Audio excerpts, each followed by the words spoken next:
अब यार इसे कहते हैं मूवी। मैं बहुत समय से मार्वल की कोई अच्छी मूवी देखने के लिए तरस रहा था। भाई अकाल सा पड़ गया है मार्वल की अच्छी मूवीज का। पर जेम्स गन ने इस मूवी को एपिक बनाने में कोई कसर नहीं छोड़ी है। ये गार्जियन ऑफ गैलेक्सी सीरीज की लास्ट मूवी है और जेम्स गन ने इसे बनाया भी ऐसे ही है जैसे उनके करियर की लास्ट मूवी हो। तो प्लॉट कुछ ऐसा है कि स्टार लॉर्ड और उसका पूरा गैंग अब नोवेयर नाम की एक जगह पर सेटल हो चुके हैं। एक अटैक में रॉकेट बुरी तरह से घायल हो जाता है और उसको बचाने के लिए पूरी टीम निकल जाती है हाई इवोल्यूशनरी नाम के एक मैड साइंटिस्ट से मदद लेने। तो पूरी मूवी की story basically is just a rescue operation to save Rocket. James Gunn ने ही इस मूवी को लिखा है और डायरेक्ट भी किया है और ऐसा लगता है कि James have cracked the formula to make a successful movie. Movie की स्क्रिप्ट बहुत ही सदैव तरीके से लिखी गई है।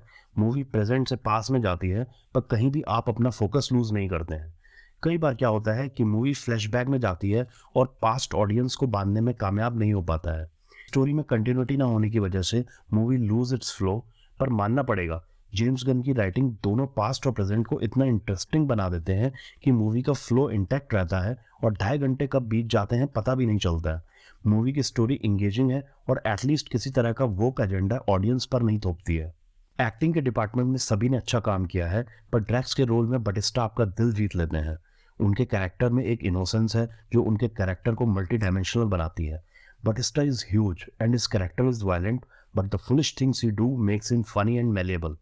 वायलेंट ट्रैक से पहले he used to be a family man who loved his daughter the most, but after her demise he got vengeful और लास्ट में मूवी में वो बहुत सी बच्चियों को बचाता है हाई इवोल्यूशनरी से।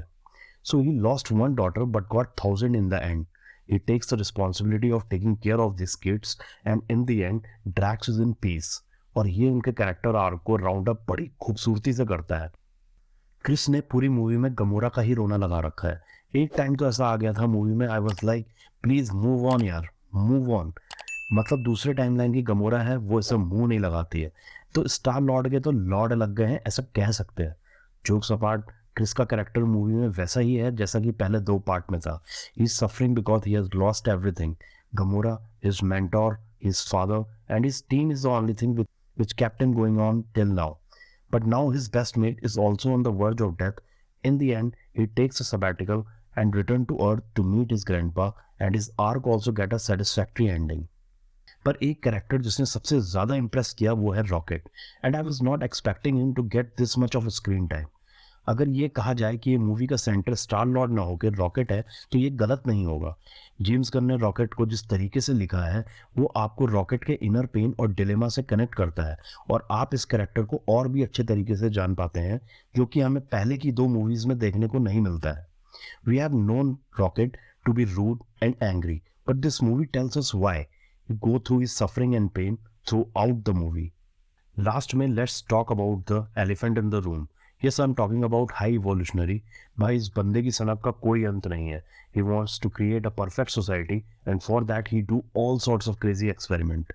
Rocket is a part of his experiment और एक दिन रॉकेट एक ऐसी प्रॉब्लम सॉल्व कर देता है जो अभी तक हाई इवोल्यूशनरी भी नहीं कर पाया।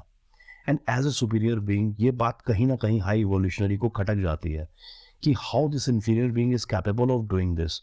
He is suffering from inferiority complex and he put all his anger on Rocket and tried to kill him. High evolutionary badass तो है, ये तो मानना पड़ेगा।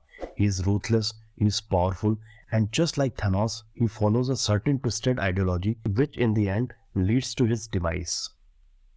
मूवी के वीएफएक्स की बात की जाए तो मूवी निराश नहीं करती है क्योंकि मार्वल के कुछ टाइम से इस डिपार्टमेंट में बहुत ही खराब काम रहा है। बट जेम्स गन के सुपरविजन में वीएफएक्स कहीं भी स्लगिश देखने को नहीं मिलते हैं। यार मार्वल की movies highly depend on VFX और जब वीएफएक्स ही थोड़े डाउन हो जाते हैं तो मूवी का पूरा मजा खराब हो जाता है। बैकग्राउंड म्यूजिक जेम्स गन के स्टाइल का ही है। हर कुछ टाइम में रॉक म्यूजिक बजना शुरू हो जाता है। मे बी ये स्टाइल कुछ लोगों को पसंद आता होगा पर मुझे थोड़ा चाइल्डिश लगता है। 1-2 जगह तो चलता है पर पूरी मूवी में कुछ भी हो रहा है तो पीछे बैकग्राउंड में 80s के रॉक सॉन्ग बजने शुरू हो जाते हैं जो कि कई बार थोड़ा इरिटेट भी करते हैं। जेम्स गन ने स्क्रीन प्ले बहुत ही टाइट लिखा है। मूवी कई बार फ्लैशबैक में जाती है पर किसी भी तरह की डिसकंटिन्यूटी महसूस नहीं होती है। मूवी में फ्लो बना रहता है। डायलॉग कहीं कहीं पर बहुत ही इमेच्योरिश से लगते हैं जिसकी वजह से मूवी कई बार थोड़ा क्रिंज हो जाती है। ओवरऑल मूवी एंटरटेनिंग है और ये मूवी रॉकेट द रकून और उसकी कंप्लीट जर्नी के लिए याद रखी जाएगी। मूवी का सेंटर ऑफ अट्रैक्शन रॉकेट ही है और बड़े ही सेटिस्फाइंग तरीके से इस फ्रेंचाइजी को जेम्स गन ने एंड किया है। माई rating of this movie is 3.5 out of 5। तो चलिए फिर इस रिव्यू को यहीं समाप्त करते हैं और मिलते हैं आपसे नेक्स्ट रिव्यू में। तब तक के लिए खुश रहो, मस्त रहो, और हाँ यार, चैनल को जरूर सब्सक्राइब कर देना। चलो फिर, टाटा बाय बाय और जय श्री राम।